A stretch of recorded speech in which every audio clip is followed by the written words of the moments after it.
विज्ञानातिमिरन्दस्य ज्ञानञ्जनाश्लाकय चक्षुरुन्मिलितं येन तस्मै श्रीगुरवे नमः। श्रीचैतन्यमनोभीष्टं स्थापितं येन भूतले स्वयं रूपकदा मह्यं ददाति स्वपदान्तिकं वन्देऽहं श्रीगुरो श्रीयुतापदकमलं श्रीगुरोन्वैष्णवांश्च श्रीरूपं सागरजातं सहगणरघुनाथान्वितं तं सजीवं साद्वैतं सावधूतं परिजनासहितं कृष्णचैतन्यदेवं श्रीराधाकृष्णपादान् सहगणा ललिता श्रीविशाखान्वितांश्च नमो ॐ विष्णुपदाय कृष्णप्रेष्ठाय भूतले श्रीमते भक्तिवेदान्तस्वामिनिधि नामिने नमस्ते सारस्वतीदेवे गौरवाणी प्रचारिणे निर्विशेषशून्यवादी पाश्चात्यदेशधारिणे नमो महावदन्याय कृष्णप्रेमप्रदायते कृष्णाय कृष्णचैतन्यनाम्ने गौरद्विषे नमः। हे कृष्णकरुणा सिन्धो दीनबन्धो जगत्पते गोपेशा गोपिकान्त राधाकान्त नमोऽस्तुते। तप्तकाञ्चन गौराङ्गे राधे वृन्दावनेश्वरी वृषभानुसुते देवी प्रणमामि हरिप्रिये। नीलाचलनिवासाय नित्याय परमात्मने बलभद्रा सुभद्राभ्यं जगन्नाथाय ते नमः। वाञ्छाकल्पतरुभ्यश्च कृपा सिन्धुभ्य एव च पतितानां पावनेभ्यो वैष्णवेभ्यो नमो नमः। जय श्री कृष्ण चैतन्य प्रभु नित्यानंद श्री अद्वैत गदाधर श्रीवासदि गौरभक्तवृंद। हरे कृष्णा कृष्णा कृष्णा हरे हरे हरे राम राम राम हरे हरे। मुखं करोति वाचालं पंगुं लङ्घयते गिरिमित्कृपातमहं वन्दे श्रीगुरुदिनतारिणं परमानन्दमाधवं श्रीचैतन्य ईश्वरम्। హరే కృష్ణ భక్తులందరికీ స్వాగతం. భగవద్గీత 12వ అధ్యాయం ఈరోజు మనం చర్చించుకుందాం.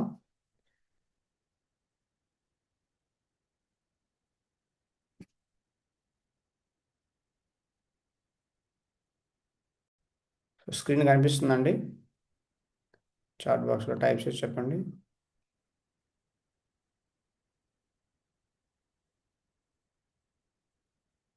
హరే కృష్ణ కృష్ణ కృష్ణ హరే హరే హరే రామ రామ రామ హరే హరే.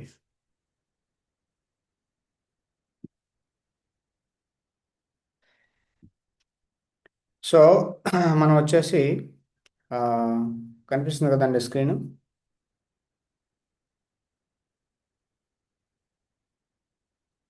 ఓకే. సో మనం గత క్లాసులో 11వ అధ్యాయం విశ్వరూప దర్శనం గురించి చర్చించుకున్నాము. సో ఈ విధంగా అర్జునుడు విశ్వరూపాన్ని చూపించమని అడిగితే భగవంతుడు విశ్వరూపాన్ని చూపిస్తాడు. విశ్వరూపము అందులో కాలరూపం అవన్నీ చూపిస్తాడు. సో అర్జునుడు చివరిగా విశ్వరూపాన్ని చూశాక అర్జునుడికి అంత కంఫర్ట్ అనిపించగా మళ్ళీ ద్విభుజ రూపాన్ని చూపించమంటాడు అనమాట. కాబట్టి మళ్ళీ భగవంతుడు ద్విభుజ రూపాన్ని చూపిస్తాడనమాట. చివరిగా తనను అర్థం చేసుకోవాలంటే భక్తి ద్వారా మాత్రమే భగవంతుడు అర్థం అవుతాడని చెప్పేసి చెప్తాడనమాట. భక్త్యాతు అనన్యశక్త్యా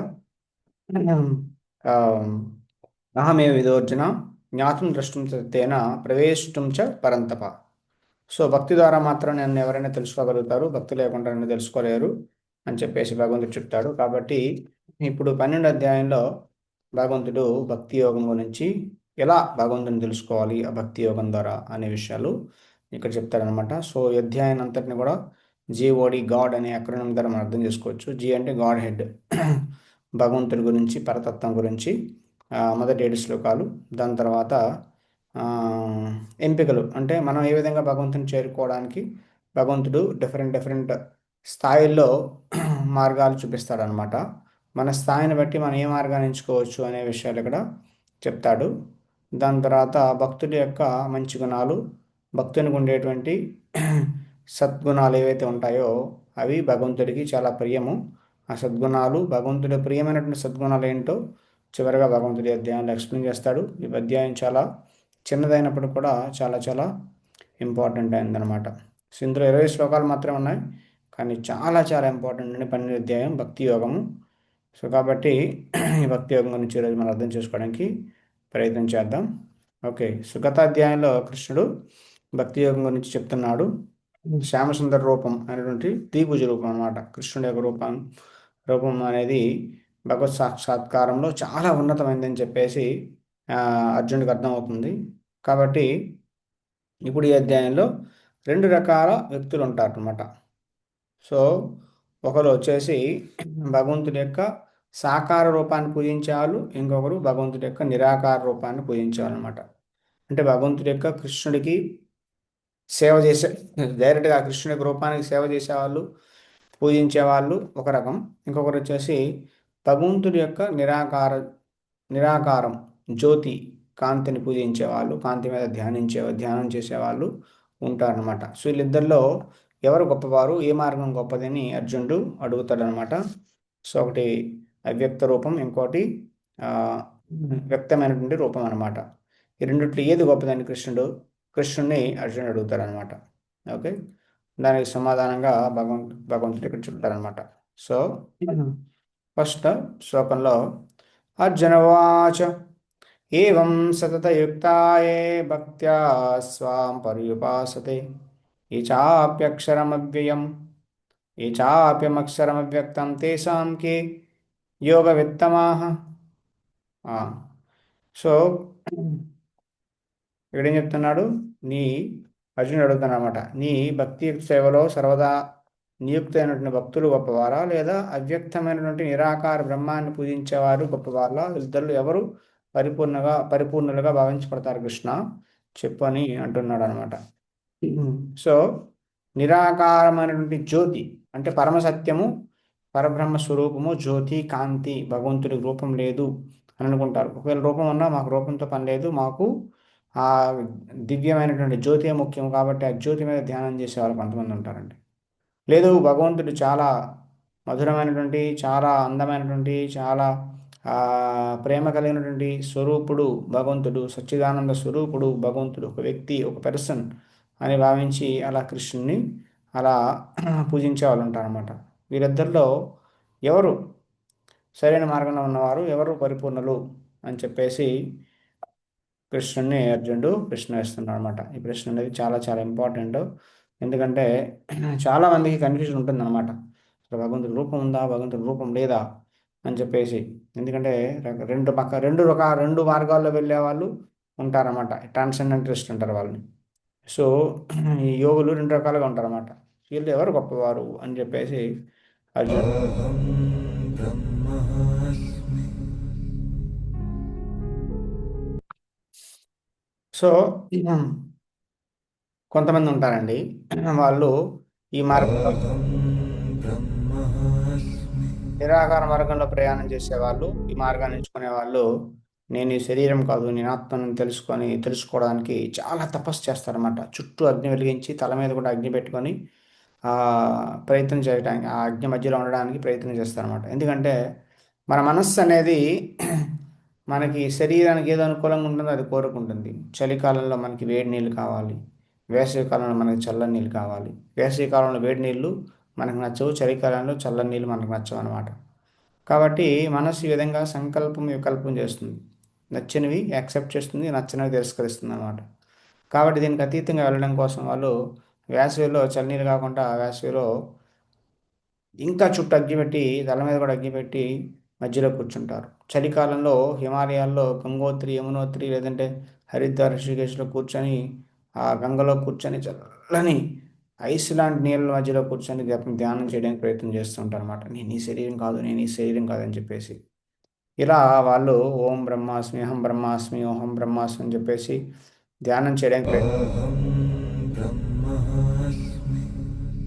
సో ఇలా చల్లని నీళ్ళలో వాళ్ళు దిగి వాళ్ళ శరీరం ఆల్మోస్ట్ ఫ్రోజన్ అయిపోతుంది అనమాట, గడ్డ కట్టేస్తుంది అనమాట. అంత అలాంటి పరిస్థితుల్లో అలాంటి చల్లని నీళ్ళలో వాళ్ళు ధ్యానం చేస్తూ ఉంటారనమాట.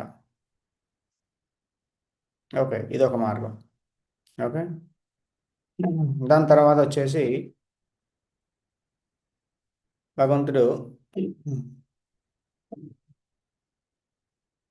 ఆ,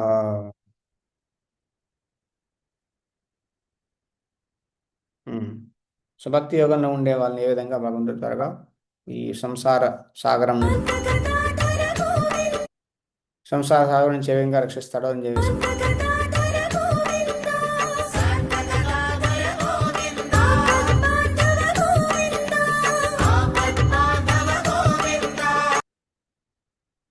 సంసార సాగరం నుంచి ఏ విధంగా రక్షిస్తాడో చెప్తాడు. ఈ విషయాలు మనం చర్చించుకుందాం. ఓకే. సో దాని తర్వాత ఈ రెండు మార్గాల గురించి లేదా రెండు వర్గాల వ్యక్తుల గురించి అర్జునుడు ఆరాధిస్తాడనమాట. సో అప్పుడు కృష్ణుడు దానికి సమాధానం చెప్తున్నాడు అనమాట. ఓకే. ఏం చెప్తున్నాడు?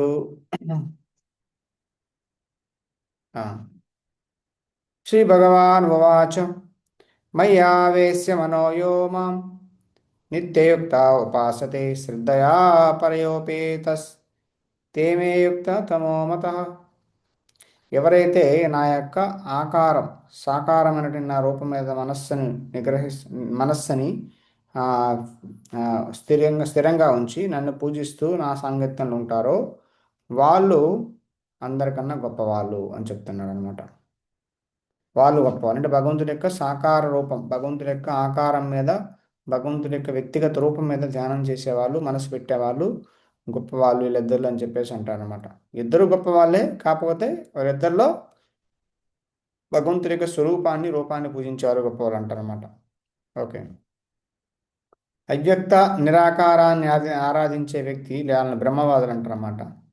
సో వాళ్ళు బ్రహ్మవాదులు ఎవరైతే ఉన్నారో వాళ్ళ పరిస్థితి ఏంటి, వాళ్ళు గమ్యం ఏంటి అంటే ఏతక్షర అనిర్దేశ్యం అవ్యక్తం పర్యుపాసతే సర్వత్రకం అచింత్యం చ కూతస్థం అచలం ధ్రువం సన్నియామ్యేంద్రియాగ్రామం సర్వత్ర సమబుద్ధయః తే ప్రాప్నువంతి మామేవ సర్వభూతాహితే రతః. సర్వభూతహితే రతః. సో వీళ్ళందరూ ఏం చేస్తారంటే అవ్యక్త మార్గంలో లేదంటే నిరాకార మార్గంలో ప్రయాణం చేసేవాళ్ళు, ఎంచుకునేవాళ్ళు, వాళ్ళు ఈ నిరాకార అనిర్దేశం, అక్షరం అంటే నిరాకారం అనమాట, నిరాకార బ్రహ్మాన్ని జ్యోతిని పూజిస్తారనమాట. అవ్యక్తం పర్యుపాసతే. సో అవ్యక్తం అంటే మన ఇంద్రియాలకు అతీతమైనది అని అర్థం. సర్వత్రగం అచింత్యం చ. సర్వత్ర అంటే అన్ని అన్ని ప్రదేశాలు వ్యాపించి ఉంటుంది ఈ జ్యోతి అనేది. అచింత్యం మనకి అచింత్యమైనది. దాని తర్వాత మార్పు లేనిది, కదలనిది అయినటువంటి నిరాకారాన్ని ఎలా చేస్తారు, ఎలా పొందడానికి ప్రయత్నం చేస్తారంటే సన్నియ సంయమ్య ఇంద్రియ గ్రామం, ఇంద్రియాలు నిగ్రహించుకుంటారు. సర్వత్ర సమబుద్ధయ్య, అందరినీ సమానంగా చూస్తారు. ప్రాప్నువంతి మాం ఏవా, అలాంటి వ్యక్తులు నన్ను, నా నిరాకార బ్రహ్మాన్ని చేరుకుంటారు అంటున్నాడు. ఇంకా సర్వభూత హితేరత, అందరి మంచి కోసం ప్రాకులాడతారనమాట, అందరికి మంచి చేయాలనే ఆలోచనతో ఉంటారనమాట వీళ్ళనమాట. ఓకే. సో ఈ విధంగా ఇంద్రియాలు నిగ్రహించుకోవాలి, వాళ్ళ గురించి ఆలోచించుకుంటే మిగతా వాళ్ళ గురించి, ఇతరుల గురించి, ఇతరులు మంచి చేయాలని చెప్పేసి అలా వాళ్ళు నిరాకారాన్ని మీద ధ్యానం చేస్తూ వాళ్ళు నిరాకారాన్ని చేరుకుంటారని చెప్పేసి అంటున్నాడండి భగవంతుడు. కానీ నెక్స్ట్ ఏం చెప్తున్నాడు? కానీ నిరాకారవాదుల యొక్క మార్గం అనేది సమస్యాత్మకంగా ఉంటుందంట. ఎందుకంటే క్లేశో అధికతరస్తేషాం అవ్యక్త ఆసక్తచేతసాం అవ్యక్తా హి గతిర్దుఃఖం దేహావద్భిర్ అవాప్యతే. క్లేశ అంటే దుఃఖాలండి, ఇబ్బందులు అనమాట, కష్టాలు. అధికతరస్తేషాం చాలా ఇబ్బందులు వస్తాయంట వాళ్ళకి. అవ్యక్త ఆసక్త చేతసాం, అవ్యక్తం అంటే వ్యక్తి అంటాం కదా, వ్యక్తి అంటే పెరస్సన్ అని అర్థం అనమాట. అవ్యక్తం అంటే వ్యక్తి స్వరూపం లేనటువంటి వాడు అనమాట. సో నిరాకార జ్యోతిని అవ్యక్తం అంటారు. అవ్యక్త ఆసక్త చేతస, అవ్యక్తం పట్ల ఆసక్తి ఉన్నవాళ్ళు, చేతస అంటే మనస్సు అనమాట. వాళ్ళ అంటే అవ్యక్తం పట్ల ఆసక్తి ఉన్నటువంటి, అవ్యక్తం పట్ల ఆకర్షితులైనటువంటి వాళ్ళు ఎవరైతే ఉంటారో అవ్యక్తాహి గతిర్ దుఃఖం, అంటే వాళ్ళకి చాలా దుఃఖం అంటే కష్టాలన్నీ వస్తాయన్నమాట వాళ్ళ మార్గంలో. దేహావద్భిర్ అవాప్యతే. సో చాలా కష్టం అంట ఆ మార్గంలో, చాలా కష్టాలు వస్తాయి. ఆ మార్గంలో వెళ్ళమనేది చాలా ఇబ్బందితో కూడుకున్నది అంటున్నాడు అనమాట భగవంతుడు. చూసాం కదండి, అంత చల్లని నీళ్ళలో ఎవరు వెళ్తారండి? ఒక్కసారి జస్ట్ మునిగి రావడానికి జనాలు చచ్చిపోతుంటారు అన్నమాట చలికాలంలో. కానీ అక్కడ కంటిన్యూస్గా ఉండాలి. చాలా తపస్సు చేయాలి. ఎండాకాలంలో వేడిగా ఉంటుందన్నమాట. మనం చక్కగా ఫ్యాన్ కింద కూర్చోవాలనుకుంటాం కానీ వాళ్ళు చుట్టుపక్కల ఫైర్ పెట్టుకొని మధ్యలో కూర్చోవాలి చాలాసేపు అన్నమాట. ఇలా చాలా తపస్సు చేయాలన్నమాట. చాలా ఇబ్బంది, బాడీకి చాలా ఇబ్బంది పెట్టాల్సి వస్తుంది అనమాట. ఆ విధంగా వాళ్ళు నేను ఈ దేహం కాదు, నేను ఈ శరీరం కాదు, నేను ఈ శరీరం కాదు, నాకేం కావట్లేదు, నాకేం కావట్లేదు అని అనుకుంటారనమాట. సో ఇది చాలా కష్టమైన మార్గం. ఓకే. సో భక్తి అంటే సాకారవాదుల యొక్క సరళమైనటువంటి, చాలా సులభమైనటువంటి మార్గం అన్నమాట. ఓకే. సో భక్తి యోగానికి జ్ఞాన యోగానికి ఇది డిస్కస్ చేసే ముందు తేడా ఏంటో మనం డిస్కస్ చేద్దాం. భక్తి యోగానికి జ్ఞాన యోగం తేడా అంటే భక్తి యోగం జ్ఞానయోగం జ్ఞానయోగ మార్గంలో వెళ్ళే వాళ్ళని జ్ఞానయోగులు అంటారనమాట. కాబట్టి కృష్ణ చైతన్యంలో ఎంగేజ్ అయిన వాళ్ళు, కృష్ణ భక్తులు ఎంగేజ్ అయిన వాళ్ళని భక్తి యోగులు అంటారనమాట. కాబట్టి భగవంతుడు సచ్చిదానంద స్వరూపుడు, అదేవిధంగా జీవుడు కూడా సచ్చిదానంద స్వరూపుడు అనమాట. అయితే జ్ఞానయోగంలో సత్ చిత్ ఆనంద మూడు ఉంటాయి కదండి. సత్ అంటే శాశ్వతమైనటువంటి ఉనికి గలవాడు, చిత్ అంటే పూర్తి జ్ఞానం కలిగిన వాడు, ఆనందం అంటే పూర్తి ఆనందమయుడు అనమాట. జీవుడికి ఈ మూడు లక్షణాలు ఉంటాయి, భగవంతుడికి ఈ మూడు లక్షణాలు ఉంటాయి. ఓకే. సో కానీ ఈ నిరాకార బ్రహ్మజ్యోతిని పూజించే వాళ్ళకి రెండు రెండు ఇందులో మూడిట్లో రెండు మాత్రమే వస్తాయండి, సత్ అండ్ చిత్. ఈ రెండు ఫీచర్సే ఉంటాయి అన్నమాట. సత్ అంటే శాశ్వతమైన ఉనికి కలిగి ఉంటాడు, జ్ఞానం కలిగి ఉంటాడు, కానీ ఆనందం అనేది రాదనమాట. ఆనందం అనేది రాదనమాట. సో అది ఆ, అక్కడ ఉన్నటువంటి ఇబ్బంది అనమాట. నష్టం ఏంటంటే నిరాకార మార్గం ఉన్న వారికి ఆనందం రాదు, ఎందుకంటే వాళ్ళు భగవంతుడి స్వరూపాన్ని నెగ్లెక్ట్ చేస్తున్నారు కాబట్టి. ఓన్లీ భగవంతుడి యొక్క జ్యోతిని వాళ్ళు పూజిస్తున్నారు. భగవంతుడి శరీరం నుంచి వచ్చే కాంతియే ఆ నిరాకార బ్రహ్మజ్యోతి అనమాట. ఆ బ్రహ్మజ్యోతి మీద ధ్యానం చేస్తున్నారు కాబట్టి వాళ్ళు సత్ అండ్ చిత్ ఆ, ఈ రెండు అంశాలని వాళ్ళు పొందుతారనమాట. సో అంటే శాశ్వతంగా ఉండగలుగుతారు చావు లేకుండా, అట్ ద సేమ్ టైం జ్ఞానం కలిగి ఉంటారు, కానీ ఆనందం అనేది రాదనమాట. ఆనందం ఎప్పుడు వస్తుంది? భగవంతుడి సేవ చేస్తాం వస్తుంది అనమాట. కానీ సేవ అనేది వాళ్ళు చేయరనమాట. ఓకే. సో అందుకని చెప్పేసి అదొక ఇబ్బంది అనమాట వాళ్ళకి, అందులో ఉన్నటువంటి డ్రాబ్యాక్ అనమాట. ఓకే. దాని తర్వాత జ్ఞానయోగం మార్గంలో ఉండేటువంటి నిరాకారవాదులు కూడా ఎంతో కొంత భక్తి చేయాలి. భక్తి చేయకుండా ఓన్లీ నేను ఇంట్లో వెళ్ళి నిలబడతా, చల్లనీళ్ళు వెళ్ళి నిలబడతా, లేదా చుట్టూ అగ్ని పెట్టుకుని మధ్యలో కూర్చుంటా, ఓన్లీ తపస్సు చేస్తానంటే తపస్సు ద్వారా ఏమీ రాదనమాట. అందులో కూడా భక్తి ఉండాలి, అందులో కూడా భగవంతుని వాళ్ళు పూజించాలి. ఎంతో కొంత భక్తి ఎలిమెంట్ అనేది ఉండాలన్నమాట. ఆ, అప్పుడే వాళ్ళు ఆ మార్గంలో విజయాన్ని సాధిస్తారనమాట. కాబట్టి భక్తి అనేది కంపల్సరీ వాళ్ళకు కూడా అనమాట. సో అదండి. సో దాని తర్వాత దాని తర్వాత 6-7 శ్లోకాల్లో భగవంతుడు ఏం చెప్తున్నాడు అంటే సరళమైనటువంటి, చాలా ఆ, సులభమైనటువంటి మార్గం అని చెప్తున్నాడు అనమాట. భక్తి యోగం అనేది చాలా సరళమైనది, సులభమైనది. ఎలా అంటే హేతు సర్వాణి కర్మాణి మయి సన్యస్య మత్పరః అనన్యేనైన నైవ యోగేన మాం ధ్యాయంత ఉపాసతే తేషామహం సముద్ధర్త ముత్తు సంసార సాగరాత్ భవామి న చిరత్పార్థ మయ్యావేసి తత్ చేతసాం మయ్యావేసిత చేతసాం. చెప్తున్నాడండి. ఏతు సర్వాణి కర్మాణి, ఎవరైతే తన కర్మలన్నిటి కూడా నాకు సమర్పణ చేస్తారో మయి సన్యాస మత్పరః, మయి సన్యస్య మత్పరః, నా నాకు ఆ, అంకితం చేసి నాకు భక్తి భావన కలిగి ఉండి అనన్యేనైవ యోగేన అంటే ఆ, అన్య మనసు లేకుండా, డీవియేట్ అవ్వకుండా, పక్క మార్గంలోకి వెళ్లకుండా మాం ధ్యాయంతో ఉపాస్తే నన్ను ధ్యానం చేస్తూ పూజించే వాళ్ళు తేషామహం సముద్ధార్త, అలాంటి వాళ్ళకి నేను సముద్ధార్త అంటే చాలా త్వరగా వాళ్ళని ఉద్ధరిస్తా అంటున్నాడు. ఎక్కడి నుంచి? మృత్యు సంసార సాగరాత్ అంటే ఈ సంసార సాగరం అంటే ఈ జన్మ మృత్యు చక్రం నుంచి భగవంతుడు ఉద్ధరిస్తాడంటే భవాం నా చిరాత్ పార్థ అంటే చాలా త్వరగా వాళ్ళని ఉద్ధరిస్తానమాట. ఎందుకు అంటే మయ్యాశ్రిత చేతస, వాళ్ళ మనస్సు నా మీద లగ్నమై ఉంది కాబట్టి నేను చాలా త్వరగా వాళ్ళని ఈ సంసార సాగరం నుంచి, జన్మ మృత్యు చక్రం నుంచి వాళ్ళని ఉద్ధరిస్తాను అర్జున అని చెప్పేసి అంటున్నాడు. ఎవరికి?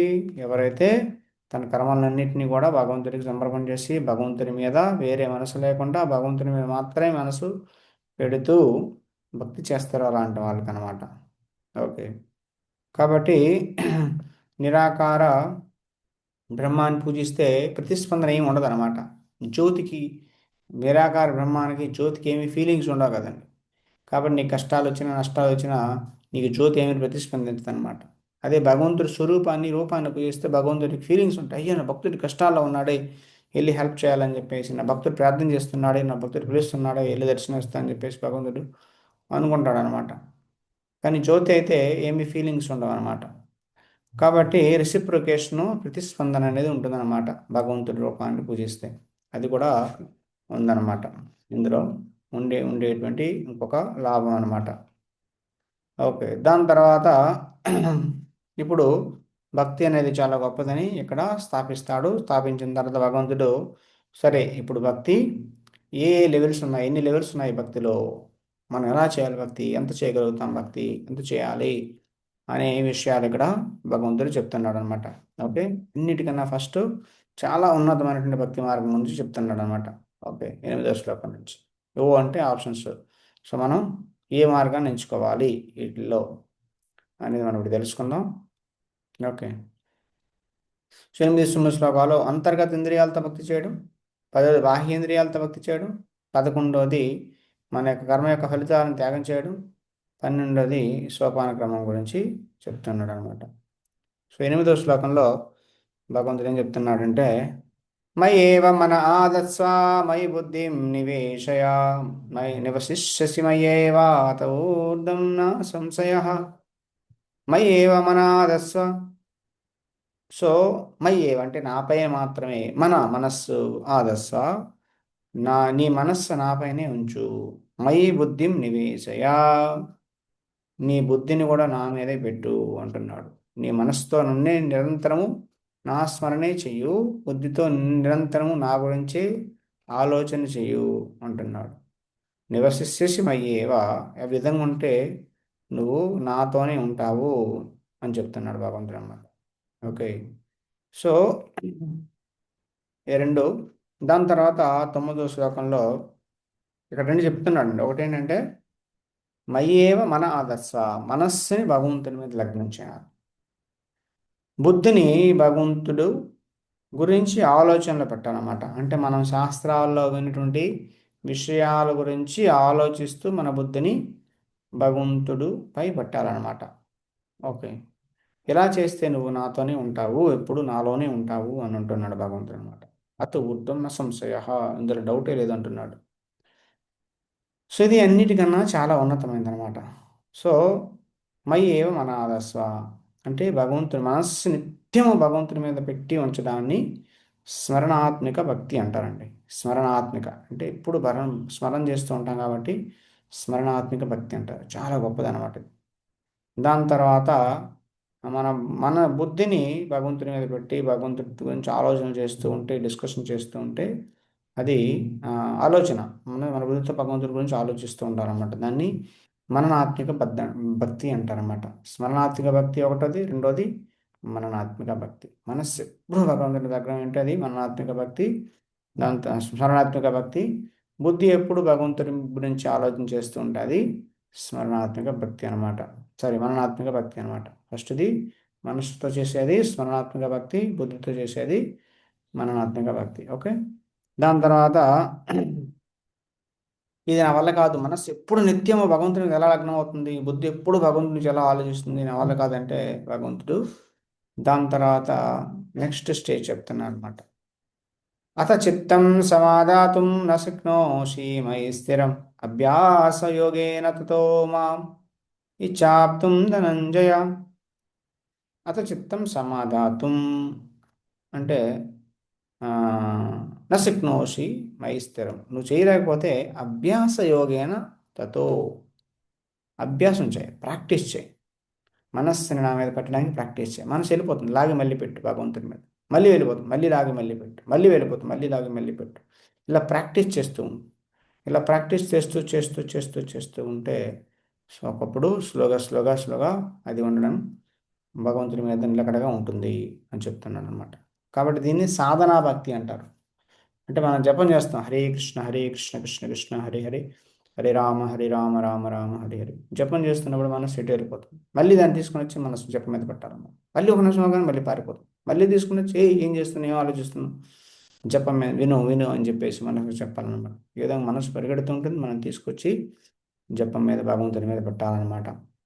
దీన్ని సాధనా భక్తి అంటారు. అంటే మనం చేసేదంతా సాధనా భక్తి అనమాట. ఇప్పుడు అంటే ఎవరైతే జపం చేస్తారో, ఎవరైతే భగవంతుడి గురించి వింటారో, ఎవరైతే గీతా భాగవత రామాయణాలు చదువుతారో, ఆ, ఎవరైతే భగవంతుని పూజిస్తారో, భగవంతుడికి భోగం నైవేద్యం సమర్పణ చేస్తారో, ఈ విధంగా చేసే వాళ్ళంతా కూడా సాధనా భక్తి చేస్తున్నట్లు అనమాట.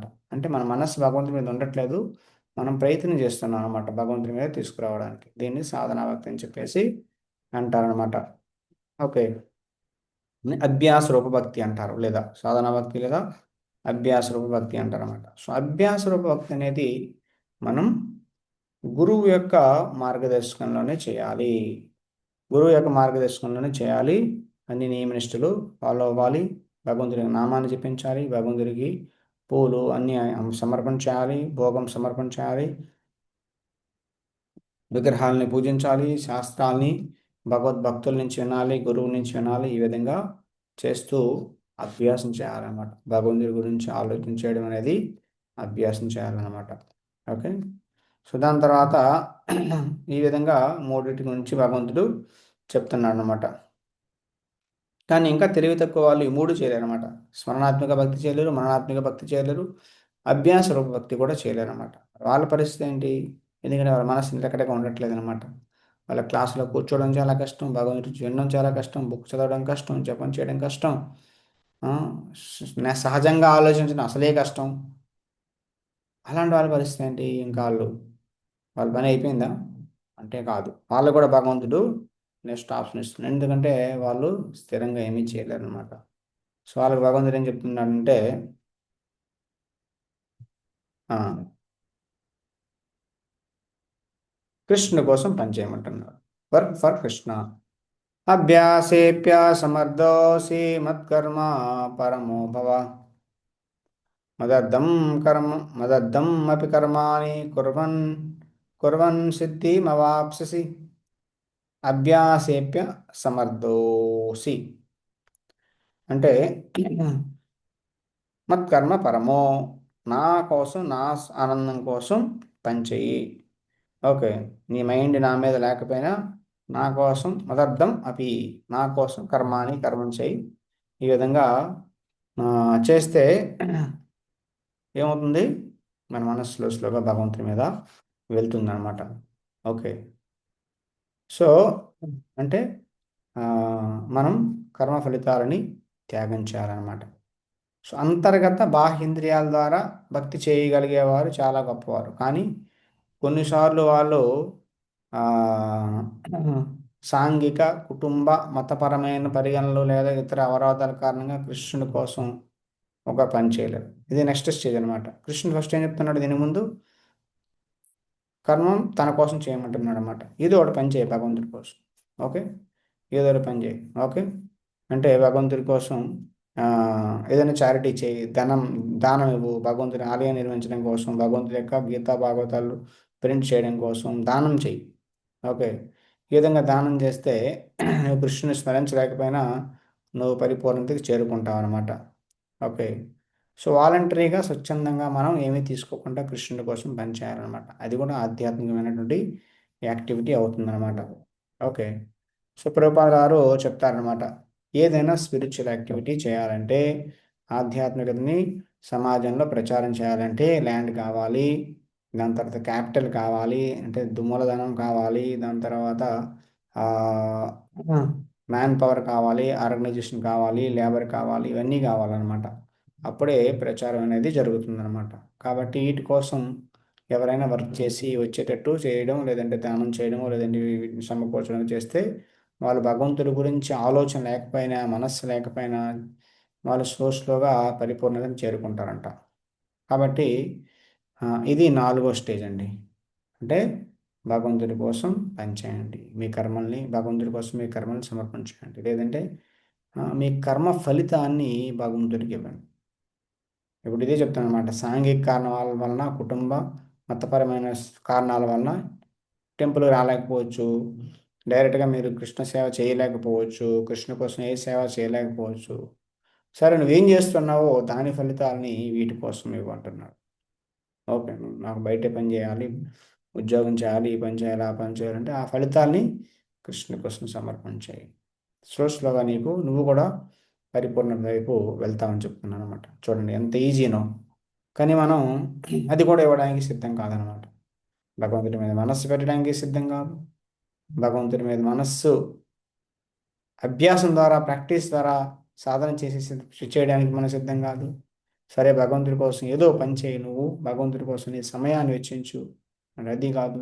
సరే, నువ్వు చేస్తున్న పని యొక్క ఫలితాలని భగవంతుడి సమర్పణ చేయంటున్నాడు. ఓకే, నీ కర్మ ఏదైతే చేస్తున్నా ఆ కర్మ ఫలితాలను భగవంతుడికి ఇవ్వు.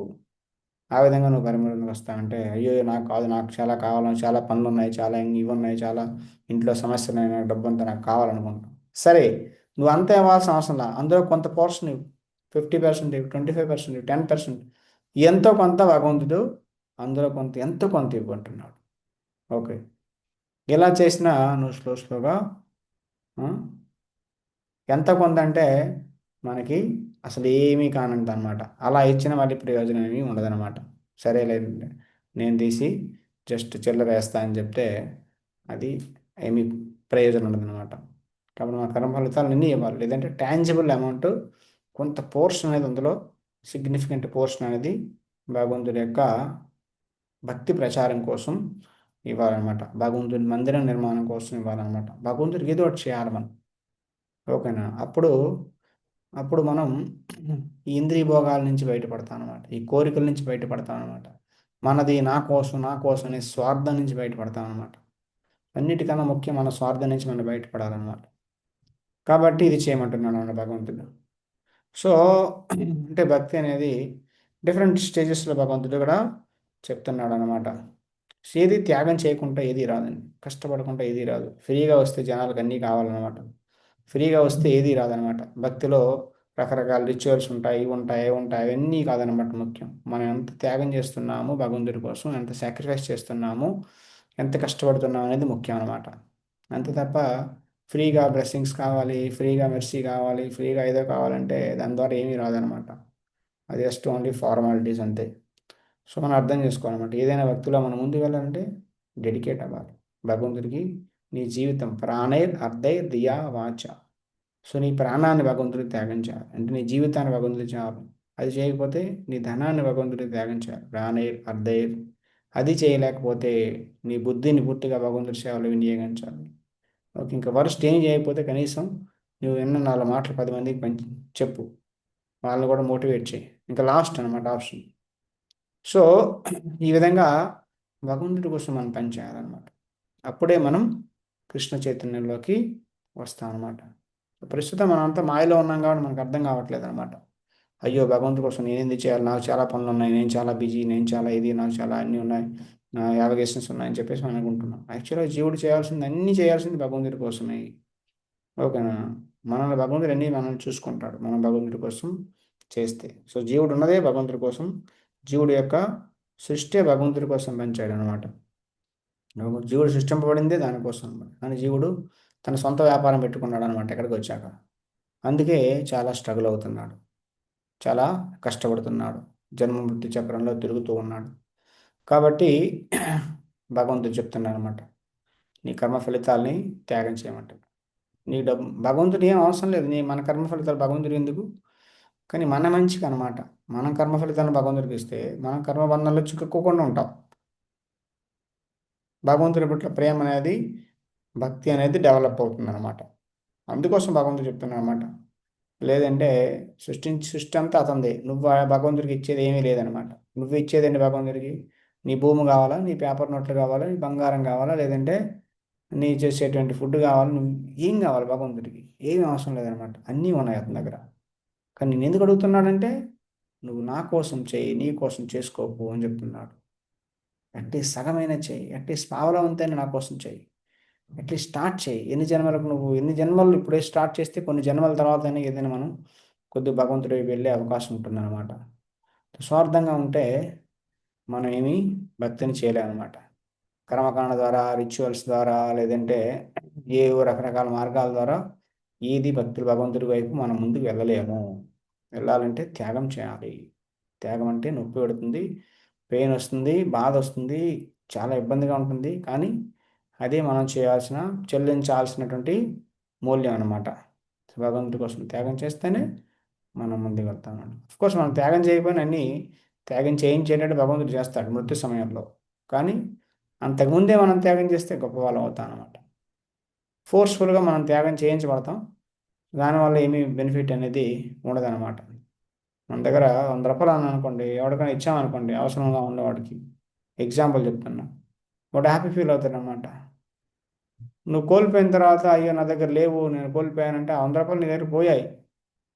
అలా పోవడం వేరు, వాలంటీర్గా నీ దగ్గర ఉన్నప్పుడు ఇవ్వడం వేరు అనమాట. రెండింటికి చాలా తేడా ఉంటుంది అనమాట. సో అదేవిధంగా ప్రతి సమయంలో అన్నీ మన దగ్గర నుంచి పోతాయి. అప్పుడు నా దగ్గర అన్నీ పోయాయని చెప్తే ఆ పోవడం వేరు, భగవంతుడికి స్వచ్ఛందంగా మన దగ్గర ఉన్నప్పుడు ఇవ్వడం వేరు అనమాట. కాబట్టి ఏదైనా మనం త్యాగం చేస్తేనే భక్తిలో ముందుకు వెళ్తాం. అదే మొత్తం ఈ సిద్ధాంతం అంతా అంతే అనమాట. కర్మ ఫలితాలను భగవంతుడికి త్యాగం చేయమంటున్నాడు. ఓకే. సో కర్మ ఫలితాలను త్యాగం చేయమని చెప్తాడు. కాకపోతే కనీసం కొంత ఫలితాలనైనా, కొంత శాతం ఫలితాలని భగవంతుడికి ఇవ్వమంటున్నాడు అనమాట.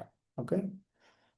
దాని తర్వాత ఆ, ఇక్కడ మనం చూస్తాం అనమాట. 8వ శ్లోకం నుంచి 12వ శ్లోకం వరకు భగవంతుడు డిఫరెంట్ డిఫరెంట్ స్టేజ్ చెప్తాను అనమాట. మై ఏవ మన 8వ శ్లోకం. ఏ పార్ట్, బి పార్ట్లో మై బుద్ధి నివేశ్య, మనస్సు కృష్ణ భక్తి లేదా ప్రేమ యొక్క స్వచ్ఛమైన దశ, హయ్యెస్ట్ స్టేజ్ అనమాట ఇది. కృష్ణుడికి ఓ మనస్సు లేదా బుద్ధిని పూర్తిగా సమర్పించారనమాట. ఓకే. ఇది అనమాట ప్రభుపాదులు చెప్తున్నారు. ఇటు కృష్ణ చక్రవర్తి వివరణ ఉంటుంది. ప్రభుపాద వరకు అర్థం చేసుకుంటే సరిపోతుంది. ఓకే. సో అభ్యాస యోగ, అది చేయలేకపోతే, బుద్ధిని మనసుని కృష్ణపై పెట్టలేకపోతే అభ్యాసం చేయాలి, సాధన చేయాలి. ఓకే. సాధన భక్తి యొక్క నియంత్రణ సూత్రాలను పాటించాలి. అంటే తెల్లవారుజామున లేవండి, 4 గంటలు లేవండి, స్నానం చేయండి, మంగళారతి అటెండ్ అవ్వండి. ఓకే. ఆ, జపం చేయండి, భగవంతుడి పూలు తీసుకురండి, భగవంతుని ఆరాధించండి. ఓకే. భగవంతుని భోగం తయారు చేయండి, భగవంతుని నివేదన చేయండి. ఓకే. గీతా భాగవతాలు వినండి, శ్రవణం చేయండి, చదవండి. ఇలా చేయండి. ఇది అభ్యాసం ఉంటుంది. ఇలా చేస్తూ ఉంటే మన మనసులో భగవంతుని మీదకి వెళ్తుంది అనమాట. దాని తర్వాత మత్కర్మ పరమో. సో అది నేను చేయలేనంటే నీ కర్మల్ని, నీ యొక్క సేవని, కృష్ణుడికి సేవకి తోడ్పడండి, కృష్ణుడి కోసం పనిచేయండి అంటున్నారు. అది చేయలేకపోతే నీవు చేసే ఫలితాలని, నువ్వు చేసే కర్మల యొక్క ఫలితాలని త్యాగం చేయండి, ఇవ్వండి, కృష్ణ చైతన్య ఉద్యమానికి ఇవ్వండి అంటున్నారు. అది చేయలేకపోతే 12వ శ్లోకంలో కృష్ణ చైతన్య యొక్క సూత్రాలను పాటించలేని వారికి జ్ఞానం పెంపొంచుకోండి, అంటే జ్ఞానాన్ని పెంపొందించుకోండి. నేను ఏమీ చేయలేనండి, నేను ఏమీ చేయలేనంటే, సరే నువ్వు భక్తి ఏమీ చేయలేవు, భక్తుడికి సేవ చేయలేవు, నీ కర్మ ఫలితాలను ఇవ్వలేదు అనుకుంటే జ్ఞానాన్ని పెంపొందించుకో. నువ్వు ఈ శరీరం కాదు, నువ్వు ఆత్మస్వరూపుడివి అనే విషయాన్ని తెలుసుకో. ఈ విధంగా స్లోగా ఏమవుతుందంటే, జ్ఞానం వచ్చిందంటే అప్పుడు నువ్వు ధ్యానం చేస్తావు. ధ్యానం వలన సో ఈ ధ్యానం చేస్తూ ఉంటే ఆ, ధ్యానం చేస్తూ ఉంటావు. జ్ఞానం కన్నా ధ్యానం గొప్పది. ధ్యానం చేయలేకపోతే, ధ్యానం ఉన్న వాళ్ళు కాదంటే మంచి కారణం కోసం ఆ, ఏదో మనం మనం ఒక పని చేసి ఆ ఫలితాలని ఆ మంచి పని కోసం, ఓ హాస్పిటల్ కోసమో, పేదవాడి కోసమో ఇలా డొనేట్ చేయడం అనమాట. ఇంకా ఇది లాస్ట్ ఆప్షన్ అనమాట. ఓకే. అంటే ఇలా ఇవ్వడం ద్వారా నిస్వార్థం అనేది డెవలప్ అవుతుంది. డైరెక్ట్గా భక్తి కాదు. ఓకే. డైరెక్ట్గా నువ్వు ఎక్కువ భక్తుల ప్రగతిని సాధించలేవు, కానీ అట్లీస్ట్ నీలో నిస్వార్థం అనేది వస్తుందన్నమాట. అది మంచిదన్నమాట. ఈ విధంగా ఉంటే శాంతిని పొందుతావు నువ్వు అని చెప్తున్నాను అనమాట. సో ఈ విధంగా భగవంతుడు డిఫరెంట్ 5 స్టేజెస్ 5 స్థాయిలు ఇక్కడ చెప్తున్నాడు అనమాట. ఓకే. దాని తర్వాత వచ్చేసి భగవంతుడికి ప్రియమైనటువంటి క్వాలిటీస్ ఏవైతే ఉన్నాయో, లక్షణాలు, భక్తుల్లో ఏ లక్షణాలు ఉంటే భగవంతుడికి ఇష్టమో ఆ లక్షణాలు ఇక్కడ భగవంతుడు చెప్తున్నాడు అనమాట. ఓకే. సో భక్తి యోగం అనేది ఆధ్యాత్మికమైనటువంటి పురోగతికి చాలా ఉన్నతమైన మార్గము ఈ భక్తి యోగం. ఆ, భక్తి యోగి ఈ లక్షణాలన్నీ ప్రదర్శిస్తారంట. ఏంటి ఆ లక్షణాలు?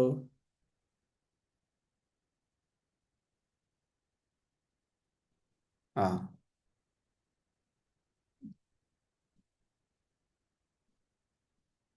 ఎందుకంటే ఇక్కడ భక్తిమాన్, ఇక్కడ భగవంతుడు ఏం చెప్తున్నాడంటే మద్భక్త భక్తిమాన్ అని చెప్పేసి అంటున్నాడు అనమాట. అంటే నా భక్తుడికి, భక్తుడిలో భక్తి అనేది చాలా ఇంపార్టెంట్ క్వాలిటీ. చాలా క్వాలిటీస్ ఉన్నాయి, భక్తి అనేది చాలా ఇంపార్టెంట్ క్వాలిటీ. భక్తి ఉంటే మిగతా అన్ని క్వాలిటీస్ ఆటోమేటిక్గా వస్తాయి అంటున్నాడు. ఓకే. సో భక్తి అనేది స్వరూప లక్షణం అంటారు. మిగతా క్వాలిటీస్ అన్నిటిని కూడా తటస్థ లక్షణాలు అంటారు అనమాట. ఓకే. సో భక్తుని యొక్క గుణాల గురించి కూడా చెప్తున్నాడు.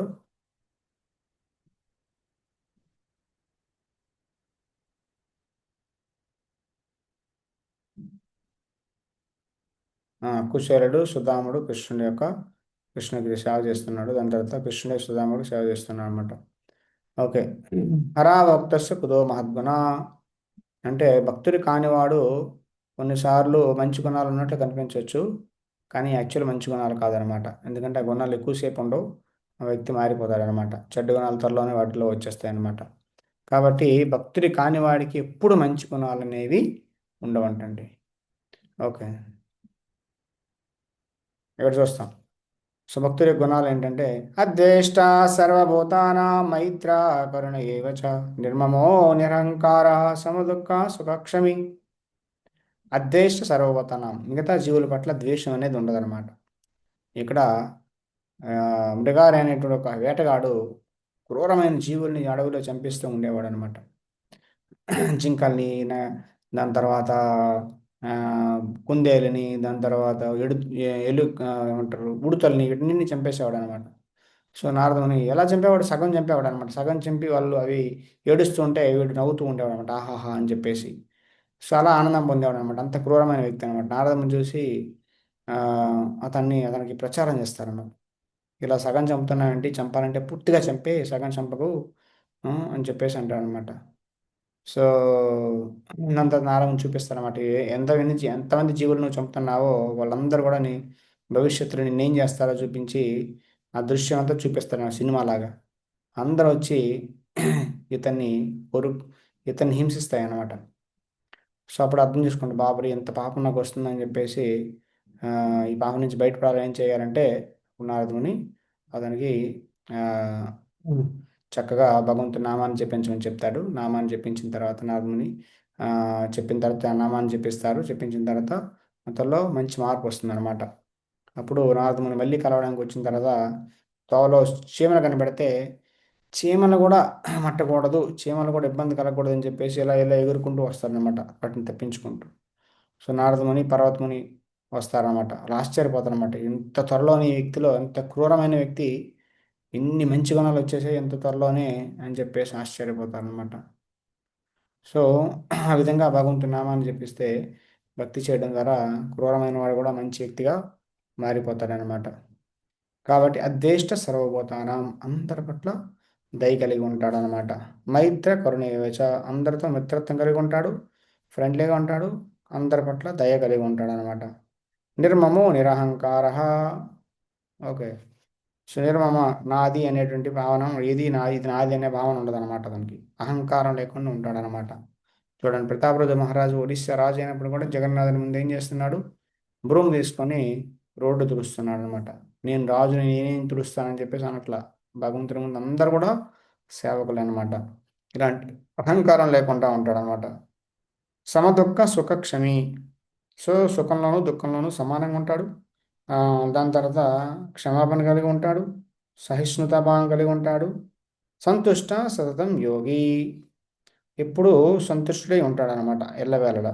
యథాత్మ దృఢ నిశ్చయ, ఇంద్రియ నిగ్రహం కలిగి ఉంటాడు, దృఢ నిశ్చయుడే ఉంటాడు అనమాట, పట్టుదలతో ఉంటాడు అనమాట.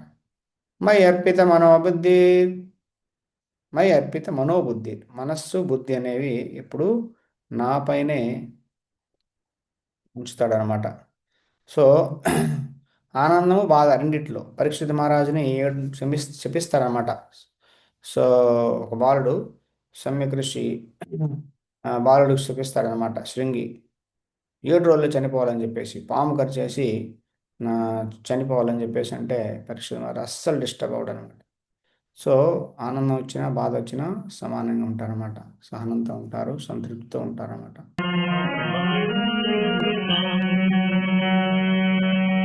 మై అర్పిత మనోబుద్ధి యో మద్భక్త సమప్రియ. వాళ్ళ మనస్సు తెలివితేటలు ఎప్పుడు నాపై ఉంచుతారు.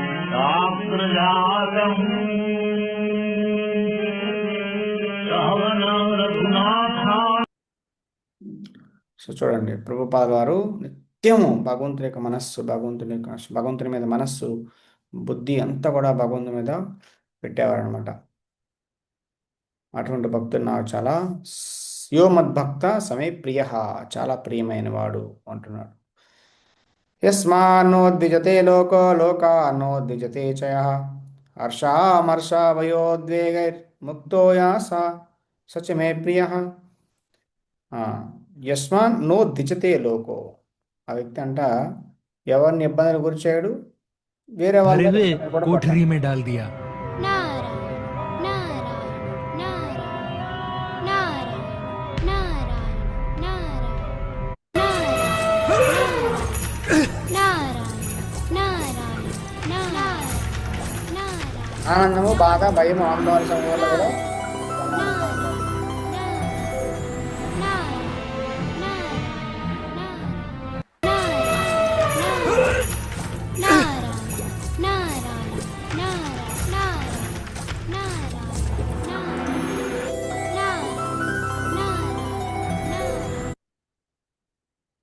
యా అలాంటి వాళ్ళు నాకు చాలా చాలా ప్రియమైన వారు అని చెప్పేసి చెప్తున్నారు అనమాట.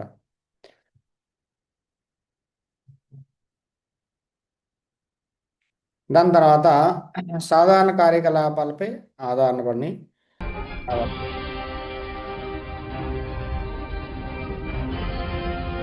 అనపేక్ష సుచిర్దక్ష.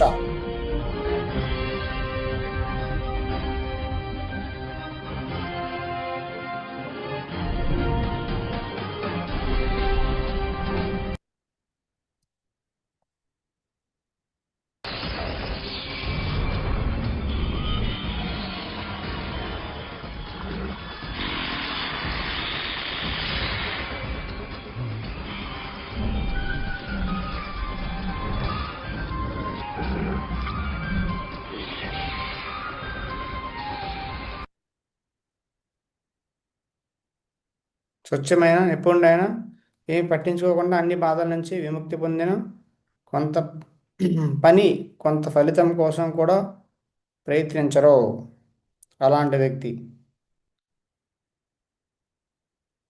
అనపేక్ష శుచిర్దక్ష ఉదాసీనో గతవ్యత సర్వారంభ పరిత్యాగి యో మద్భక్త సమే ప్రియ. ఆ వ్యక్తి కూడా నాకు చాలా ప్రియమైన వాళ్ళు అంటున్నాడు అనమాట. ఓకే, అంటే ఎవరి ద్వారా ఇబ్బంది పడరు, వేరే వాళ్ళని ఇబ్బంది పెట్టరు. దాని తర్వాత కష్టాల్లోనూ బాధల్లోనూ సమానంగా ఉంటారు, భయంలోనూ టెన్షన్లోనూ సమానంగా ఉంటారు, సమభావం కలిగి ఉంటారు. దాని తర్వాత ఆ, తన వర్క్ నుంచి, తన పని నుంచి ఏమీ ఆశించకుండా ఉంటాడు, పరిశుద్ధంగా ఉంటాడు, చాలా నైపుణ్యత కలిగి ఉంటాడు. దాని తర్వాత ఎవరి పట్ల ఎలాంటి ఆసక్తి పెంచుకోడు అనమాట. ఓకే, గతవ్యత అంటే అన్ని రకాల ఇబ్బందుల నుంచి, అన్ని రకాల ఉపాధుల నుంచి ముక్తుడే ఉంటాడు. అంటే నేను తెలివైన వాడిని, నేను గొప్పవాడిని, నేను చదువుకున్న వాడిని, నేను బుద్ధిమంతుణ్ణి, నేను ఇంజనీర్ని, నేను డాక్టర్ని, నేను బిజినెస్ మ్యాన్ని, నేను ధనవంతుణ్ణి, నేను బ్రాహ్మణ్ణి, నేను వైశ్యుణ్ణి, అన్ని డిజగ్నేషన్స్ వీటన్నిటి నుంచి ముక్తుడే ఉంటాడు అనమాట. కతవ్యత అంటే సర్వారంభ పరిత్యాగి. అంటే సర్వారంభ పరిత్యాగం అంటే ఏ భౌతికమైన వాటి కోసం అసలు ఎలాంటి ప్రయత్నం చేయడంట. ఓకే, యో మద్భక్త సమే ప్రియ. అలాంటి భక్తుడు నాకు ప్రియమైన వాడు. యోనో హృష్యతి నా ద్వేష్టి నా శోచతి నా కాంక్షతి. ఆ వ్యక్తి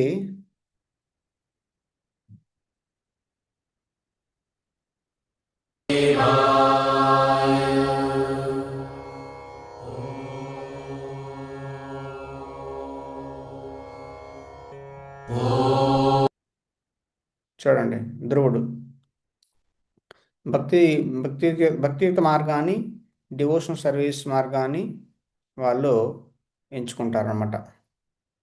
ఓకే. దాని తర్వాత ఆ, శుభాశుభ పరిత్యాగి, శుభము అశుభము అనేటువంటి వాటిని పట్టించుకోరన్నమాట. ఇది శుభము, ఇది మంచి ముహూర్తము, ఇది చెడ్డ ముహూర్తము, ఆ, లేదంటే ఇవన్నీ పట్టించుకోరన్నమాట. భగవంతుడి యొక్క భక్తులు వీటన్నిటికీ అతీతంగా ఉంటారన్నమాట, శుద్ధ భక్తులైన వారు. ఎందుకంటే వాళ్ళు భౌతికమైన లాభాల కోసం, నష్టాల కోసం వాళ్ళు ప్రయత్నించారన్నమాట. కాబట్టి శుభము అశుభం అనేది అసలు పట్టించుకోరంట వాళ్ళు.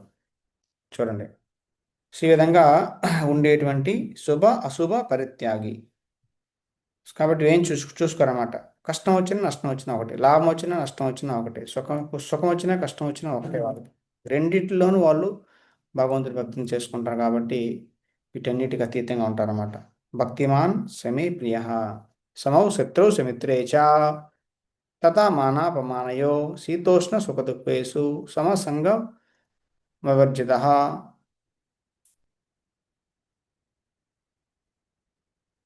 శ్రీల ప్రభుపాద వారు. ఓకే. ఒక్క మనిషి, ఒక్క మనిషి ఇన్ని చేశాడండి, ఎన్ని చేశారు అతను. ఉం? ఎందుకంటే వాళ్ళు భగవంతుడికి చాలా ప్రియమైన వాళ్ళు కాబట్టి. ఇంకా చెప్తున్నాడు భగవంతుడు ఇక్కడ, సమౌ శత్రువుచ మిత్రేచ, శత్రువులకి మిత్రులకు సమానంగా ఉంటారన్నమాట. ఓకే. తథా మానాపమానయో అంటే సుఖ దుఃఖ శీతోష్ణ సుఖ దుఃఖేషు, మాన అపమానము, మానం వచ్చినప్పుడు, గౌరవం వచ్చినప్పుడు, అగౌరవం వచ్చినప్పుడు సమానంగా ఉంటారు. వేడి చలి వచ్చినప్పుడు సమానంగా ఉంటారు. సుఖము దుఃఖం వచ్చినప్పుడు సమానంగా ఉంటారు. సమసంగ సువర్జిత, ఆల్వేస్ ఫ్రీ ఫ్రమ్ భౌతికమైనటువంటి అసోసియేషన్ నుంచి ముక్తులై ఉంటారు. తుల్యనంద స్తుతిర్వచ, ఎవరు వాళ్ళని స్తుతించినా, వాళ్ళని పొగిడినా, వాళ్ళని నిందించినా సమానంగా ఉంటారు. మౌనిహి అంటే సైలెంట్గా, మౌనం పాటిస్తారు అన్నమాట వాళ్ళు. అంటే ఏంటండి, మౌనం అంటే నోరు మూసుకొని ఉండడం అని కాదు. యాక్చువల్గా చాలామంది మౌనం చేస్తారు, మౌన వ్రతం మంచిదే, మౌన వ్రతం చేయడం. కానీ మౌన వ్రతం ఏంటంటే రోజంతా నాన్ సెన్స్ మాట్లాడి ఆ, మన బుర్రను పాడు చేసుకునే దానికన్నా కామ్గా ఉండడం బెస్ట్ అనమాట. అందుకని మౌన వ్రతం చేయమంటారు, అలవాటు చేసుకోవాలన్నమాట. మాట్లాడాలని చెప్పేసి చాలా కోరిక ఉంటుంది జీవుడికి. నాలుగు ఇప్పుడు కదులుతూ ఉండాలి, ఏదో ఒకటి మాట్లాడాలన్నమాట. కాబట్టి మౌన వ్రతం పాటించాలి. మౌన వ్రతం కన్నా ఇంకా బెస్ట్ ఏంటంటే భగవంతుడి గురించి మాట్లాడడం. మౌనం కన్నా గొప్పదనమాట అది. మౌనం కన్నా గొప్పదనమాట. ఓకే. సో కొంతమంది యోగులు మౌనం చేస్తూ ఉంటారన్నమాట. కానీ వాళ్ళ దగ్గర స్లేట్ ఉంటుంది, పలక పుల్లా ఉంటుంది అనమాట, రాస్తూ ఉంటారు అనమాట. రాసి చూపిస్తుంటారు. మాటలైతే ఆట మళ్ళీ ప్రజలు మాట్లాడగానే ప్రజలకు రాస్తూ ఉంటారు అనమాట. అది కూడా మళ్ళీ వేస్ట్ అనమాట. ఎందుకంటే మనసులోకి వెళ్తాయి ఆలోచనలు. మౌనం అంటే అసలు ఏమీ భౌతికమైన విషయాలు ఆలోచించుకోకూడదు. మౌనం కన్నా బెస్ట్ ఏంటంటే భగవంతుడి గురించి మాట్లాడుకోవడం బెస్ట్ అనమాట. కామ్గా ఉండడం చాలా కష్టం. దానికన్నా బెస్ట్ ఏంటంటే చెడు విషయాలు నుంచి తప్పించుకోవాలంటే మంచి విషయాలు మాట్లాడాలి. ఓకే. కాబట్టి అది మౌనం అనమాట. సంతుష్టో ఏన కేనచిత్, ఏదో విధంగా సంతుష్టుడై ఉండాలి. ఏది వస్తే దాంతో. మీకు 10,000 వస్తే 10,000, 50,000 వస్తే 50,000, లక్ష రూపాయలు వస్తే లక్ష, కోటి రూపాయలు వస్తే కోటి, ఎంత వస్తే అంత దాంతో సంతృప్తి చెంది ఉండాలన్నమాట. సంతృష్టి లేకపోతే వ్యక్తి ఇంకా కావాలి, ఇంకా కావాలని లోకంలోకి వెళ్ళిపోతాడు. కాబట్టి జీవితాంతం అలా లేదు లేదు లేదు, చాలదు చాలదు చాలదు చాలదు అని చెప్పేసి అదే ఒక ఆమె తీవ్రమైన కోరికతో బ్రతుకుతూ ఉంటాడనమాట. సో వచ్చే జన్మలో ఈ జన్మలో తీరకపోతే వచ్చే మళ్ళీ జన్మ తీసుకోవాల్సి వస్తుంది అనమాట ఇవన్నీ తెచ్చుకోవడానికి. కాబట్టి బెస్ట్ ఏంటంటే సంతుష్ట, ఉన్న దాంతోనే సంతృష్టింది అంటాడు అనమాట. భగవంతుడు ఎంత ఇచ్చాడు ఇంతే, నాకు ఈ జన్మలో ఇంతే అనమాట, అంతే. నా శాలరీ లేదంటే నా యొక్క లివింగ్ స్టాండర్డ్ ఇంతే అని చెప్పేసి దీంతోనే అడ్జస్ట్ అయి ఉంటాం. No problem. భక్తి జరగాలి తప్ప భౌతికమైన ఎక్కువ ఉందా తక్కువ ఉందా అనేది ముఖ్యం కాదనమాట. కాబట్టి సంతుష్టుడై ఉంటాడనమాట. అనికేత, సనికేత అంటే వ్యక్తికి పెద్ద ఇల్లు ఉందా లేదా, పెద్ద నివాసం ఉందా లేదా అనేది అసలు ఆలోచించదు అనమాట. ఏది ఉంటే దాంట్లో నివసిస్తారంట. స్థిరమతిర్, బుద్ధి పూర్తిగా స్థిరంగా ఉంటుంది. భక్తిమాన్ మే ప్రియ, ఆ వ్యక్తి చాలా ప్రియమైన వాడు. ఏ తో ధర్మ, ఏ తో ధర్మామృతం ఇదం, యథోక్తం పర్యుపాసతే శ్రద్ధదానా మత్పరమా భక్తాస్తేతీవ మే ప్రియ. కాబట్టి ఎవరైతే ఇలాంటి భక్తియుక్త మార్గంలో నా యొక్క సేవలో ఎంగేజ్ అయి ఉంటారో, విశ్వాసంతో నన్నే జీవిత లక్ష్యంగా చేసుకుంటారో, అలాంటి వ్యక్తులు నాకు చాలా చాలా ప్రియమైన వాళ్ళు అంటున్నాడు అనమాట. కాబట్టి శిల ప్రభుపాద లాంటి వాళ్ళు అనమాట. శిల ప్రభుపాద వారు 70 సంవత్సరాల వయస్సులో 40 రూపాయలతో అమెరికా ప్రయాణం చేస్తారండి. కార్గో షిప్లో 36 రోజుల ప్రయాణం. సీ సిక్నెస్ ఉంటుంది. సముద్రంలో ప్రయాణం అంటే చాలా కష్టంగా ఉంటుందన్నమాట. నరకంలా ఉంటుందన్నమాట. సీ సిక్నెస్ అంటారు దాన్ని. సో బస్సులో ప్రయాణం చేయొచ్చు, ఫ్లైట్లో ప్రయాణం చేయొచ్చు, నడిచి ప్రయాణం చేయొచ్చు, ఎలానే చేయొచ్చు, ఇవన్నీ ఇబ్బంది ఉండదు. కానీ సీలో ప్రయాణం చేయడం, సముద్రంలో ప్రయాణం చేయడం చాలా ఆ, ఇబ్బందికరం అనమాట. ఎస్పెషల్లీ అలవాటు లేని వాళ్ళకి. సో అలాంటి వ్యక్తి అంత కష్టపడి 65 70 సంవత్సరాల వయసులో 40 రూపాయలతో అమెరికా వెళ్తారండి. ఓకే. 2 హార్ట్ అటాక్స్ వస్తాయి సముద్రంలో. అయినా తిరిగి వెనక్కి రారనమాట. అయ్యో నేను చచ్చిపోతానేమో, బతకాలని చెప్పేసి వెనక్కి తిరిగి రారనమాట. ఓకే, డబ్బులు లేవు నా దగ్గర, నేనేం చేస్తానని చెప్పేసి ఇప్పుడు బాధపడలేదనమాట. 40 రూపాయలన్నా 40 రూపాయలతోనే వెళ్ళారనమాట. 40 రూపాయలు ఎందుకు పనికి వస్తాయండి? సో ఈ విధంగా ఏ క్వాలిటీ మనం చూసుకున్నా శ్రీల ప్రభుపాదుల్లో కనిపిస్తుంది అనమాట. అద్వేష్ట, ఎలాంటి ఎవరిని ద్వేషించుకోలేదు. అమెరికా వాళ్ళు అంత చెడు అలవాట్లు, చెడ్డ నీచమైన బుద్ధి, నీచమైన తిండ్లు, నీచమైనటువంటి బ్రతుకు, వాళ్ళని ఎవరిని ద్వేషించుకోవాలా.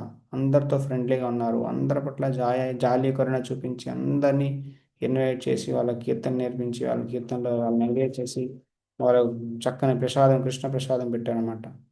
నిర్మమ, నాదని క్వాలిటీ, నాదనే భావనే ప్రభుపాద వరకు లేదనమాట. పూర్తిగా 40 రూపాయలు వెళ్ళారు. ప్రభుపాద అంటే మాకు ఇప్పుడు 400 కోట్ల ఆస్తులు ఉన్నాయి ప్రపంచం అంతటా ఇస్కాన్. అప్పుడు భగవంతుడు నా దగ్గర ఏమీ లేదు, అన్నీ తీసుకున్నాడు. ప్రభుపాదుల ఆస్తులన్నీ కూడా ఒకసారి కాలిపోతాయన్నమాట. మొత్తం అన్నీ తీసుకుని నన్ను పరీక్షించాడు. నేను డిస్టర్బ్ అవ్వాలా. మళ్ళీ ఇప్పుడు అన్నీ ఇచ్చి నన్ను పరీక్షిస్తున్నాడు. అది కూడా నేను దేని పట్ల అటాచ్మెంట్ పెంచుకోలేదంటారు అనమాట. కాబట్టి నిర్మమ, నిరహంకార, అహంకారం అసలు ప్రభుపాదికి లేనే లేదనమాట. సమదుఃఖ సుఖ క్షమి, చాలా చలి అమెరికాలో, విపరీతమైన చలి అనమాట. సో ఎంత చలి అయినప్పుడు కూడా ఆ వయసులో ప్రభుపాద గారు అలవాటు లేకపోయినా అక్కడ ఈ విధంగా వెళ్తారనమాట. అక్కడ ఉంటే ఒక వ్యక్తి హిప్పీ వచ్చి ప్రభుపాదని కాల్ చేద్దామని చెప్పేసి అంటారనమాట. వాళ్ళు పిచ్చోళ్ళు అనమాట. ప్రాక్టికల్గా అలా బిహేవ్ చేసేవారు అనమాట. సో కారణం లేకుండా ప్రభుపాద మీద అటాక్ చేయడం, ప్రభుపాదం చంపేయాలని చూడడం ఇలా చేసేవాళ్ళనమాట. కానీ ప్రభుపాద డిస్టర్బ్ అవ్వలేదన్నమాట. సంతుష్ట సతతం యోగి, ఏం దొరికితే అదే తినేవాళ్ళు అనమాట. ఏమి ఉండకపోతే బంగాళదుంప ఉడకబెట్టుకొని, అన్నం ఉడకబెట్టుకొని తినేవారు అనమాట. ఇలా సంతుష్ట సతతం యోగి యథాత్మ దృఢ నిశ్చయ, డిటర్మైండ్, పట్టుదల అనమాట. మా గురువు గారు చెప్పారు అమెరికాలో ప్రచారం చేయమని, చేస్తా, చచ్చిపోయిన పర్వాలేదు కానీ నేను చేస్తానని చెప్పేసి పట్టుదల కలిగి ఉన్నారన్నమాట. ఇంద్రియ నిగ్రహం కలిగి ఉన్నారన్నమాట. అమ్మాయి అర్పిత మనోబుద్ధి, పూర్తిగా భగవంతుడి మీద ఆధారపడి ప్రభుపాద వారు పోయం రాస్తారనమాట. ఆ ఆ జలదూత అనేటువంటి షిప్లో ప్రయాణం చేస్తూ చక్కని ప్రార్థన అర్పిస్తారన్నమాట. కృష్ణ, ఎందుకు ఈ భయంకరమైన ఈ ప్లేస్కి నన్ను ఎందుకు తీసుకొచ్చారని చెప్పేసి. ఓకే, ఇలా కృష్ణుడి మీద ఆధారపడి నీకు ఏదో పని ఉంది కాబట్టి నన్ను తీసుకొచ్చావు, నువ్వు ఎలా నన్ను డ్యాన్స్ చేస్తావు అలా చేయించు, కీలు బొమ్మలాగా, తోలు బొమ్మలాగా నన్ను డ్యాన్స్ చేయించు అని చెప్పేసి ప్రభుపాదులు కృష్ణు మీద ఆధారపడుతూ ఉంటారన్నమాట. ఈ విధంగా మనసు బుద్ధి ఎప్పుడు కృష్ణు మీద పెడతారనమాట. యస్మా నోదితో లోకు, ఎక్కడ డిస్టర్బ్ అవ్వలేదు, ఎవరిని డిస్టర్బ్ చేయలేదు ప్రభుపాద అనమాట. కాబట్టి ఆనందంలోనూ, కష్టాల్లోనూ, నష్టాల్లోనూ, భయంలోనూ సమానమైన క్వాలిటీస్ కలిగి ఉన్నారు. ప్యూర్గా ఉన్నారు. ఓకే, ఈ విధంగా ప్రభుపాద గారు ఎన్ని క్వాలిటీస్ ఇక్కడ ప్రభుపాద చెప్పిన, కృష్ణుడు చెప్పిన అన్ని క్వాలిటీస్ ప్రభుపాదలో చూస్తాను అనమాట. మిత్రులకి శత్రులకి సమానంగా ఉన్నారు. ఓకే, సో ఈ విధంగా ప్రభుపాద గారు చాలా చాలా ఆ, ఈ ఎన్ని క్వాలిటీస్ కృష్ణ గారు చెప్తున్నాడు అన్ని క్వాలిటీస్ ప్రభుపాదలో మనకు కనిపిస్తాయి అన్నమాట. ఈ విధంగా ఈ విధంగా ఇలాంటి క్వాలిటీస్ ఉంటే మనం కృష్ణుడికి చాలా ప్రియమైన వాళ్ళు అవుతాం అన్నమాట. అయ్యో నాలో ఈ క్వాలిటీస్ ఏమీ లేవండి అంటే నో ప్రాబ్లం. మనం ఒక్క క్వాలిటీ అనేది మనం డెవలప్ చేసుకుంటే మిగతా క్వాలిటీస్ ఆటోమేటిక్గా వస్తాయి అంటారు. అదేంటి అంటే భక్తిమాన్ మద్భక్త, నా భక్తుడు అయి ఉండాలన్నమాట. కృష్ణుడు భక్తులమైతే మిగతా క్వాలిటీస్ ఆటోమేటిక్గా వస్తాయంట. కాబట్టి కృష్ణ భక్తి చేయాలి. భక్తి చేయాలంటే మనం చెప్పుకున్నాగా సాధన భక్తి చేయాలన్నమాట. ఓకే, మనస్సు మనకు న్యాచురల్గా భగవంతుడి మీదకి వెళ్ళదు, అంత ఈజీ కాదనమాట. ఏదో ఒకసారి వెళ్ళొచ్చు కానీ నిత్యం భగవంతుని మీదకి వెళ్ళడం అనేది ఇంపాసిబుల్ అనమాట. కాబట్టి అభ్యాస యోగ భక్తి చేయాలి, సాధన చేయాలి. అంటే మనం తెల్లవారు లేవాలి, జపం చేయాలి, చక్కగా గీత భాగవతాలు చదవాలి, అసోసియేషన్ తీసుకోవాలి, ఈ విధంగా భక్తులతో డిస్కస్ చేసుకోవాలి. ఓకే, మనం మంచి అలవాట్లు నేర్చుకోవాలి, భగవంతుడి నైవేద్యం పెట్టాలి, వండి భగవంతుడికి సమర్పణ చేయాలి. ఓకే, ఈ విధంగా స్లోగా మనం భగవంతుని యొక్క భక్తులం అవ్వాలన్నమాట. ఈ విధంగా భగవంతుడి భక్తులం అయితే ఈ తటస్థ క్వాలిటీ, ఈ ప్రైమరీ క్వాలిటీస్ అంటారనమాట. సో ఈ ప్రైమరీ క్వాలిటీ అనేది ఆ, భక్తి భక్తి అనేది మనం చేస్తూ ఉంటే ఆటోమేటిక్గా మిగతా క్వాలిటీస్, తటస్థ లక్షణాలు డెవలప్ అవుతాయి అన్నమాట. అన్ని క్వాలిటీస్ ఆటోమేటిక్గా వస్తాయి అన్నమాట. హరే కృష్ణ కృష్ణ కృష్ణ హరే హరే, హరే రామ రామ రామ హరే హరే. సో మనం ఈ విధంగా 12 అధ్యాయం చర్చించుకున్నాం. ఎవరికైనా క్వశ్చన్స్ ఉంటే అడగచ్చు.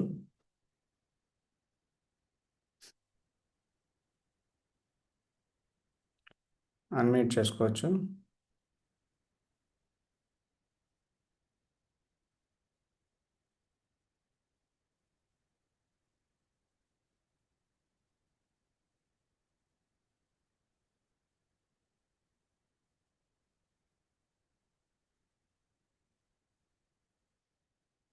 క్వశ్చన్స్ లేవండి?